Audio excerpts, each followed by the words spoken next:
when we do the meditation by ourselves on the weekend or any day that we cannot make it, for how long, for how many breaths should we do each pranayama and the ventilation and the channeling? It all depends upon the time, basically. But if you are free and you have a long day ahead of you, certainly you can relaxingly practice. So, we cannot specifically say depending upon the time it varies. But still, an ideal condition, that also depends upon people. Anyway, if when you do the sectional breathing, and you can do maybe 5 to 10 times, between 5 and 10 times, if you can do that, will touch and re-regulate the tension, which is regulate the mechanics of your breathing. So you need to do few times. That could be by 10 times you can get there. You can loosen the diaphragm. By between 5 and 10 times you can do. Then Nadi Shuddhi, if you can do a little bit more, that is good. If you can, usually in the tradition they propose to do it at least 21 times. Left nostril inhalation, right nostril exhalation, right nostril inhalation, left nostril exhalation, one count. And likewise, if you do little longer a time, like traditionally they say 21 times. Go according to what is available, what time is available for you. And then when you go for ventilation, you just limit it for 5 times each, minimum. Not more than that, not minimum, not more than that. Just to trigger, that's all. And then channeling, it takes time. When you start channeling, it takes time because you are going specifically to all the karmendriyas, the work organs, and then you are going to the internal organs. There you can save some time by generally channeling to all the organs if you don't have time. Like for example, throat. You take in the breath to the throat, hold it there for 1 or 2 seconds, and then exhale generally to larynx, pharynx, glottis, epiglottis, thyroid, parathyroid, tonsils, and all, generally to that region. But if you have time, you can go specifically. The very idea of this is bringing the function of the internal organs to your conscious mind. That means your conscious mind is slowly deepening towards the unconscious areas. Then when you put a suggestion later, when you have that command over the internal organs, when you put a suggestion in your mind, that suggestion will immediately sink down to the subconscious and deeper to the unconscious. So thereby you can, it is not manipulation I'm saying, you can heal your system.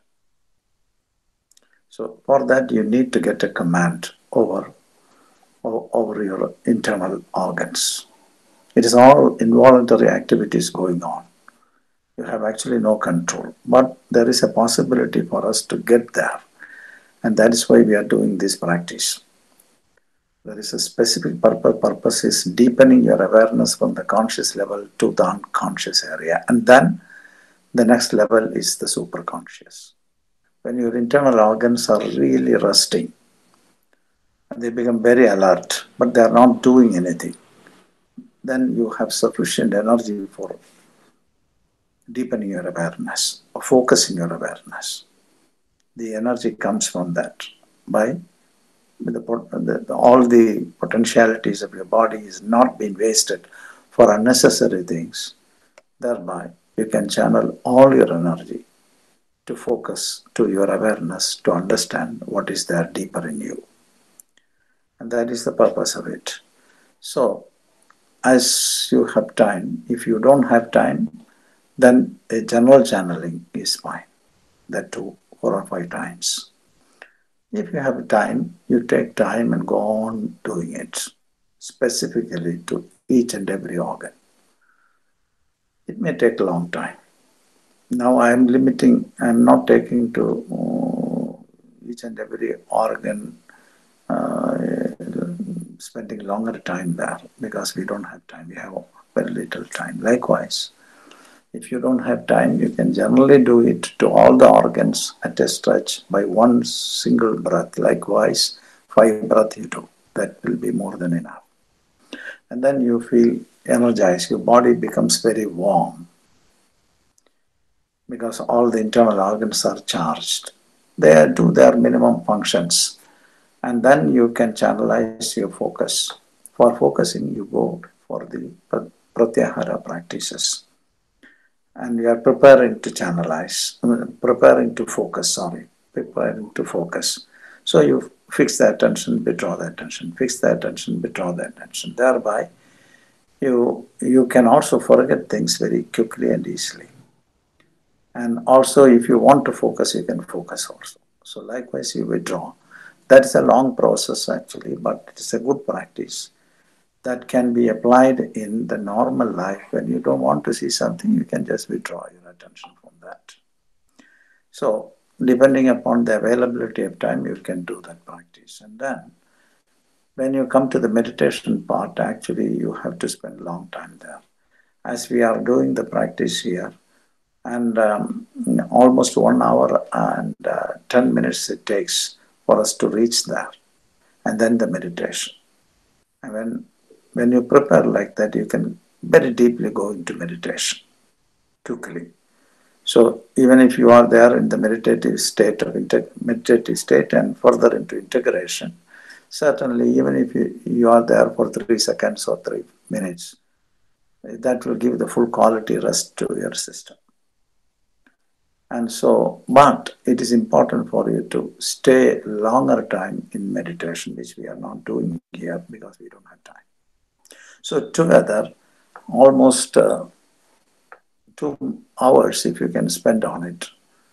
There is no time like that. I don't like to say the time scale for all these things. But if you spend longer time in that, you see a lot of things. Anything that pops up in your mind will be understood then and there because of the sharp focus due to the energy channeling to the awareness. And that will happen. And so this is a great preparation. But if you don't have time, you quickly do everything and finish it.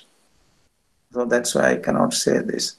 Minimum 5 channeling is okay.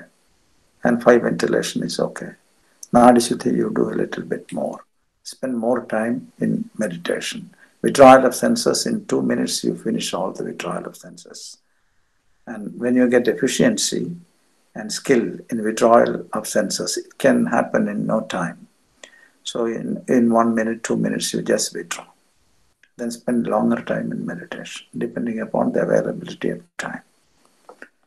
So we cannot say this, because now our modern life is such that we need time, and we are having no time.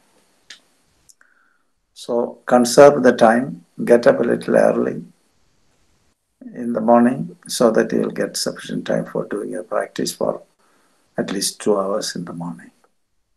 Then after finishing everything, when you are alone, then you can also do some practices for some time, like 1 or 2 hours. Then you will see remarkable changes. Mainly, you become very composed. You will not be disturbed for small things. Even if an irritation or some disturbance come into the mind, you will have a tremendous focus to see what is going on. And then once you focus, then it dissolves. And so we need time. So anyway, do something. I can only say that. I cannot say exactly the time. But these are good ideal conditions. But unfortunately, in the modern living, you don't have time. But try to find time. The only way is to get up early morning and do it before the world wakes up. Thank you so much, Shanti. Thank you.